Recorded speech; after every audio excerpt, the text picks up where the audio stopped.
अस्सलाम वालेकुम students, welcome to SDG insights. आज हम अपना MGT 503 का लेक्चर नंबर 19 करने जा रहे हैं। स्टूडेंट, लेक्चर नंबर 18 में हमने ग्रुप डिसीजन मेकिंग की मुख्तलिफ पहलुओं, इसके फ़वाइद और ग्रुप थिंकिंग के नुकसानात पर बात की थी। आज का हमारा टॉपिक है group decision making and creativity. Students, आज के इस दौर में इतना कंपटीशन है कि किसी भी तंजीम के लिए इनोवेशन और क्रिएटिविटी के बगैर आगे जाना, मार्केट प्लेस में अपना नाम बनाना ऑलमोस्ट नामुमकिन है। तो स्टूडेंट, अब ये क्रिएटिविटी और इनोवेशन है क्या? अक्सर लोग इन दोनों अल्फाज को एक ही मतलब में इस्तेमाल करते हैं, लेकिन स्टूडेंट इसमें वाज़ेह फ़र्क मौजूद है। सबसे पहले क्रिएटिविटी, इसका मतलब है कि आइडियाज़ को यूनिक तरीके से जोड़ना या चीज़ों के दरमियान गैर मामूली ताल्लुक़ पैदा करना, ये एक नई सोच या नज़रिया है। तो स्टूडेंट, इसके बाद है इनोवेशन। क्या है? इसका मतलब है क्रिएटिविटी के जो आइडियाज़ हैं उनको लेना और किसी मुफीद प्रोडक्ट, सर्विसेज या काम करने के तरीक़ों में तब्दील करना। ये भी एक नई सोच और एक नया आइडिया है। और स्टूडेंट, दर हकीकत ये उस नज़रिए की आउटपुट है, उस नज़रिए पर अमल करने का नाम इनोवेशन है। जैसे स्टूडेंट, आपको पता है कि अल्लामा मोहम्मद इकबाल ने पाकिस्तान का ख्वाब देखा था, और इस ख्वाब को पूरा किसने किया? कायदे आज़म मोहम्मद अली जिन्ना ने। तो क्रिएटिविटी की हमारे अल्लामा इकबाल ने, और इनोवेशन किन्होंने की? हमारे कायदे आज़म मोहम्मद अली जिन्ना ने। तो स्टूडेंट, इस एग्जाम्पल से आपको बहुत अच्छे तरीके से क्लियर पता चल गया होगा। स्टूडेंट्स, अब हमारी क्रिएटिविटी की सोच के लिए किन चीज़ों की ज़रूरत होती है? सबसे पहले है कन्वर्जेंट थिंकिंग और दूसरे नंबर पर है डाइवर्जेंट थिंकिंग।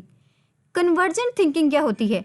ये एक लॉजिकल सोच है जिसमें आप किसी भी मसले को शुरू से स्टार्ट करते हैं। कहाँ से स्टार्ट करते हैं स्टूडेंट? ये आपसे पूछा जाता है कि MCQs बहुत फेमस है ये, कि कन्वर्जेंट थिंकिंग का असल मतलब क्या है, कि हम प्रॉब्लम को स्टार्ट से शुरू करते हैं और सीधा उसके लॉजिकल हल की तरफ बढ़ते हैं।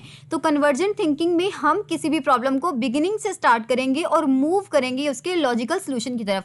दूसरी जगह पर हमारे डाइवर्जेंट थिंकिंग क्या होता है? तो स्टूडेंट, ये हमारा बॉक्स से बाहर सोचना है। इसमें आप एक मसले को नए वे से, बहुत सारे जावियों के साथ देखते हैं और सबसे ज़्यादा नोवल अल्टरनेटिव तलाश करते हैं। तो स्टूडेंट, यहाँ पर एक वर्ड इस्तेमाल हुआ है, नोवल। तो ये नोवल वो नोवल बिल्कुल नहीं है जो आप पढ़ते हैं, जैसे पीरे कामिल, जो बहुत अच्छा नोवल है माशाल्लाह। तो स्टूडेंट, इस नोवल का मतलब है बहुत अनोखा या फिर बहुत अनोखा सा मुतबादिल। तो मिसाल के तौर पर स्टूडेंट, आप सबकी जो सोच में है या आप सबकी वर्किंग में है कि एक ईंट के लिए के साथ सिर्फ दीवार ही बनेगी, लेकिन स्टूडेंट, अगर हम इसकी डाइवर्जेंट थिंकिंग में देखें तो एक ईंट के कितने इस्तेमाल हो सकते हैं? उससे वज़न हम कर सकते हैं, उससे दरवाज़ा रोकने के लिए इस्तेमाल कर सकते हैं, और दीवार बनाने के लिए तो हम इस्तेमाल करते ही हैं। तो स्टूडेंट, ये होती है हमारे पास डाइवर्जेंट थिंकिंग। अब हमने क्रिएटिविटी की टाइप्स तो पढ़ ली हैं, अब हमने पढ़ना है कितने इंग्रेडिएंट्स चाहिए होते हैं हमारी क्रिएटिविटी में। तो स्टूडेंट, हमेशा याद रखिए 3 तरह के इंग्रेडिएंट्स हैं जो बहुत लाजमी हैं। नंबर 1 है domain relevant skills, creativity relevant skill, और नंबर 3 पे है टास्क मोटिवेशन। तो सबसे पहले है डोमेन रेलिवेंट स्किल, यानी आपको इस फील्ड के मुतालिक, इस शोबे के मुतालिक एक्सपर्टीज़ होनी चाहिए जिसमें आप क्रिएटिव काम करना चाहते हैं। और क्रिएटिव रिलेटिव स्किल्स क्या मतलब क्या होता है कि स्टूडेंट, इसमें आपको नए तरीक़ों से सोचना, यानी कि कोग्निटिव स्टाइल, नए आइडियाज़ पैदा करना, जानना और क्रिएटिव अंदाज में करना शामिल है। नंबर 3 पर है टास्क मोटिवेशन। तो स्टूडेंट, ये बहुत अहम है, यानी आपको इस काम में खुद दिलचस्पी होनी चाहिए, ना कि किसी एक्सटर्नल रिवॉर्ड जैसे पैसों के लिए आप काम कर रहे हों। तो स्टूडेंट, ये तीनों चीज़ें ही बहुत ज़रूरी है। आप जैसे ही कोई काम करते हैं, कोई क्रिएटिविटी करते हैं, नंबर 1 पर तो ये है कि आपको उस काम में एक्सपर्टीज़ होनी चाहिए। अगर आप टीचर हैं तो आप एक्सपर्ट होने चाहिए। और नंबर 2 पर है कि आपकी क्रिएटिविटी उसके रेलिवेंट होनी चाहिए, आप कितने आइडियाज़ प्रोड्यूस कर सकते हैं। और नंबर 3 पर टास्क मोटिवेशन, कि आप किसी लालच की गर्ज से नहीं, बल्कि ये आपके अंदर का जुनून है जिसकी वजह से आप काम कर रहे हैं, और यही चीज़ है जो हमें सक्सेसफुल बनाती है। नंबर C पर हम देखते हैं स्टूडेंट कि कोई भी इंडिविजुअल अगर कुछ क्रिएटिविटी का प्रोसेस करता है तो उसके कितने स्टेजेस होते हैं? बेसिकली स्टूडेंट 3 तरह के स्टेजेस होते हैं। एक फ़र्द में तख्लीकी अमल को आम तौर पर करने के लिए इन मराहिल से गुजरना पड़ता है। सबसे पहले है प्रिपरेशन। तो स्टूडेंट इस मरहले में कोई भी जो इंसान होता है, कोई फ़र्द होता है, वो हर पहलू से मसले में डूब जाता है। वो डिफरेंट इन्फॉर्मेशन इकट्ठी करता है और इसके अल्टरनेटिव को सोचता है। इसके साथ साथ स्टूडेंट वो डेटा का एनालिसिस करता है। तो ये आप हमेशा याद रखें कि किसी भी इंडिविजुअल के लिए क्रिएटिविटी का काम शुरू करने का सबसे पहला स्टेज क्या होता है? उसकी प्रिपरेशन करना।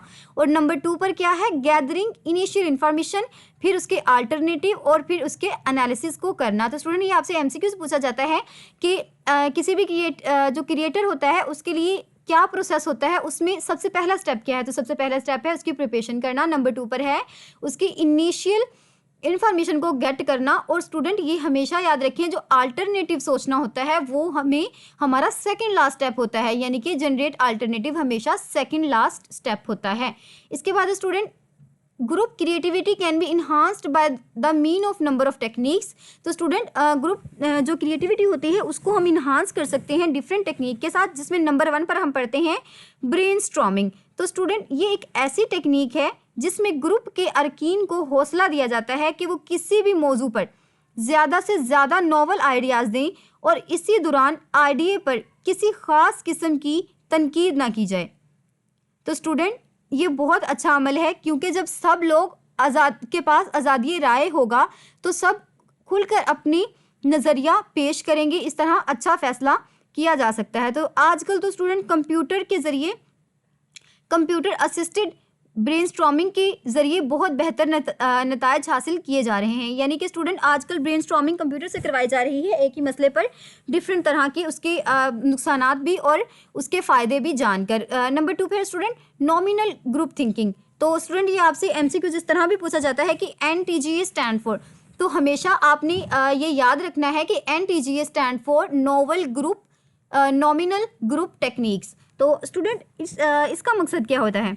ये टेक्निक इंडिविजुअल वर्क और ग्रुप इनहेरिटेंस को कुछ असूलों के तहत इकट्ठा करती है। तो स्टूडेंट ये इसलिए बनाई गई है कि आइडियाज़ पेश करते हुए इन पर होने वाली तनकीद से बचा जा सके। तो स्टूडेंट आपको पता ही है, जहाँ काफ़ी लोग किसी भी नज़रिए पर किसी भी एक टॉपिक पर बात कर रहे होते हैं तो इख्तलाफात तो होते हैं। तो इस थिंकिंग का बेसिक जो हमारा टेक्निक का मकसद है वो उन इख्तलाफात को कम करना है। तो स्टूडेंट वो रूल कौन से हैं? सबसे पहला रूल, पहले तमाम अरकान इंडिपेंडेंटली अपने आइडियाज़ की लिस्ट बनाते हैं, ठीक है। नंबर 2 पर फिर हर अरकान रुकन बार बार जब जब उसकी बारी आती है अपना एक आइडिया पेश करता है और तमाम आइडियाज़ सबके सामने रख दिए जाते हैं। इसके बाद स्टूडेंट ग्रुप इन आइडियाज़ पर डिस्कशन करता है ताकि इन्हें वाज़ेह किया जा सके और इनका जायज़ा लिया जा सके। और आखिर में स्टूडेंट अरकान खामोशी से वोटिंग करवाते हैं, जिसे हम साइलेंटली वोट कहते हैं, और इसके ज़रिए बहुत बेहतरीन नताइज हासिल किए जाते हैं। तो स्टूडेंट ये जैसे कि स्टूडेंट आप आसान मिसाल, अगर आपने कभी न्यूज़ देखी हो तो आपसे कहा आप न्यूज़ में सुना होगा कि पार्लियामेंट का इजलास हुआ। तो पार्लियामेंट के इजलास में ये सेम प्रोसेस होता है। ये जो मैंने आपको ऊपर इवैल्यूएशन की बातें बताई हैं, वो जैसे कि पाकिस्तान एक जमहूरी मुल्क है तो उसमें यही तरीका इस्तेमाल होता है ग्रुप थिंकिंग का या ग्रुप इवैल्यूएशन का।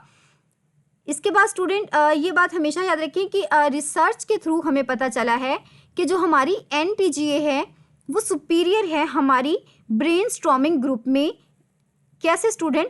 यानी कि तहकीक से पता चला है कि NTGA आइडियाज़ पैदा करने में आम ब्रेनस्टॉर्मिंग ग्रुप से बेहतर है। यानी कि स्टूडेंट ये बहुत अच्छी बात है। क्यों? क्योंकि इस तरह डिफरेंट लोग, जहाँ पर एक ही कंप्यूटर ने सोचना होता है, एक ही माइंड की कोडिंग किए गए कंप्यूटर से हमारे आंसर्स आने होते हैं, उसके बजाय सब लोग अपनी आज़ादी राय के साथ नज़रिया देते हैं, जो बहुत बेस्ट है हमारी ब्रेनस्टॉर्मिंग से। तो आपने ये MCQs के लिहाज से हमेशा याद रखना है।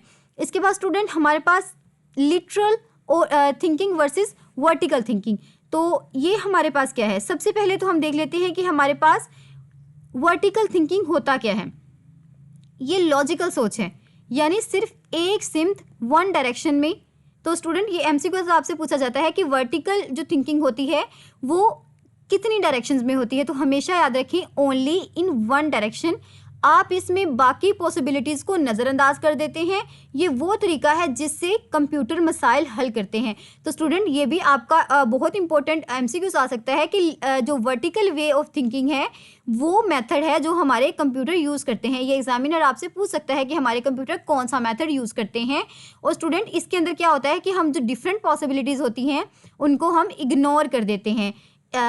तो स्टूडेंट मुख्तलिफ ज़ावियों से जिसमें हमने सोचना होता है उसे तो हम इग्नोर कर देते हैं।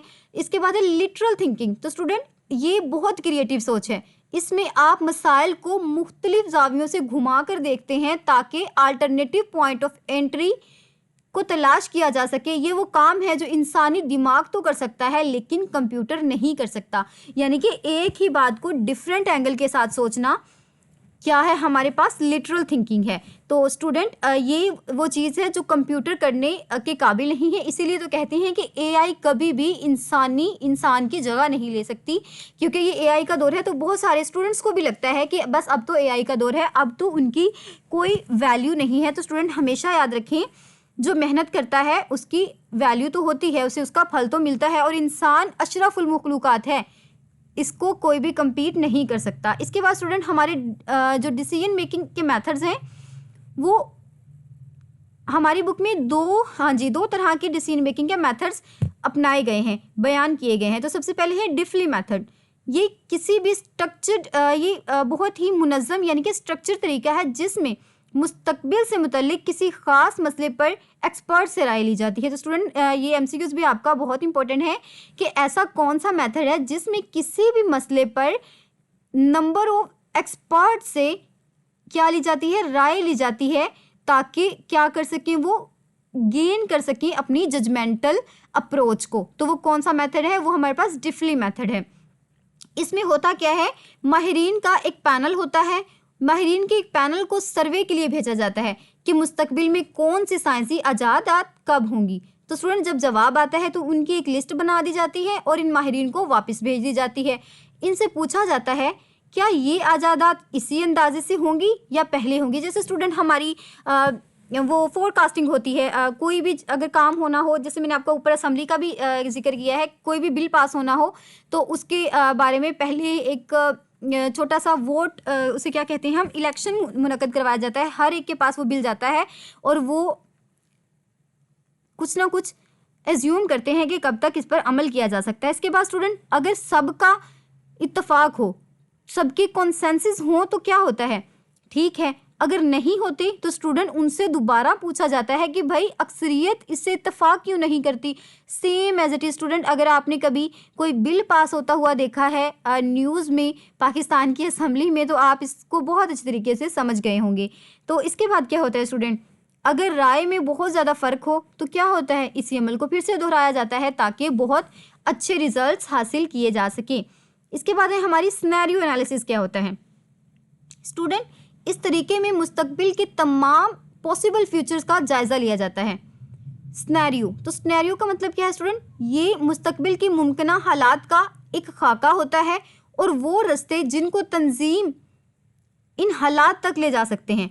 मिसाल के तौर पर स्टूडेंट अगर किसी भी ऑर्गेनाइजेशन का ये टारगेट है कि उन्होंने अपनी सेल्स को 50 to 60% बढ़ाना है, तो इसके अंदर हम सिनेरियो जो एनालिसिस होता है उसके अंदर हम ये देखते हैं कि ऐसी कौन सी कंडीशन है जो हमारी तंजीम को इस ट्रैक पर लेकर जा सकती हैं। और इसका मकसद क्या है स्टूडेंट, इसका मकसद ये होता है कि तंजीम ऐसे फैसले करे जो मुस्तकबिल में इसकी मज़ीद फ्रीडम ऑफ चॉइस को महदूद ना कर सकें। तो बहुत ज़बरदस्त किस्म की अप्रोच है स्टूडेंट, जिसके अंदर हम अपने मुस्तकबिल के लिए भी बहुत सारी थिंकिंग करते हैं। तो ये आप हमेशा याद रखें कि ये डेवलप कहाँ पे हुई थी, ये हमारी फ्रांस में डेवलप हुई थी। ये लाइंस कभी भी मुझसे सीधी नहीं होती। तो स्टूडेंट ये आपने की पॉइंट है आपका कि ये फ्रांस में डेवलप हुई थी और इसका मतलब यही था कि हम ऐसी स्ट्रेटजीज बनाएं, ऐसे हाइपोथेसिस बनाएं, ऐसे फार्मूले बनाएं अल्टरनेटिव के, जिससे हमारे फ्यूचर में हमारे काम आए और हमारी जो कोई भी थिंकिंग है वो स्टॉप ना हो।